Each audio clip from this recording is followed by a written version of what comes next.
বাংলাদেশ থেকে বাটায় ফিরছিলাম। অফিসে টাকা ছিল না, গদখালি নামছিলাম। নামার পরে ওই ভাইয়াদের সাথে দেখা হলো, বলছে কি সমস্যা। আমি বলেছি সব আমার কাছে টাকা নেই, বাটায় যাচ্ছি। ভাইয়ারা বললো যে টাকা পয়সা যা লাগে আমরা দেবো, আমাদের সাথে যাওয়া লাগবে, ঘুরতে যাবো। আমি বলছি হ্যাঁ চলেন। একজন নিয়ে গেছিল আরাফাত, নিয়ে যাওয়ার পরে আরো 3জন আসার পরে হ্যাঁ 4,000 টাকা চলতেছিল।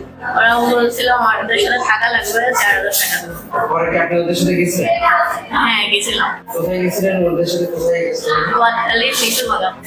ওরা কি 4 জনে আপনার সাথে গেছে? হ্যাঁ টাকা দিয়েছিল, 500 টাকা দিয়ে বলছে চলে যাও। তাই আমি 500 টাকা নিই। তারপরে আমি টেলিফোন লাইনে ফোন করার পরে আমি থানার নাম্বার দিচ্ছি। তারপর আপনি থানাতে অভিযোগ করলেন? যেটা হয়েছে সেটা সত্যি বলছিলাম যে আমার এই 4 জনে মিলে ধর্ষণ করেছে। 4,000 টাকা না দেওয়ার কারণে আমি থানায় অভিযোগ করেছি। আমার পুরো নাম সময় অ্যাসিন, বাসা হরিয়ানা। এরকম ভুল আর করবো না।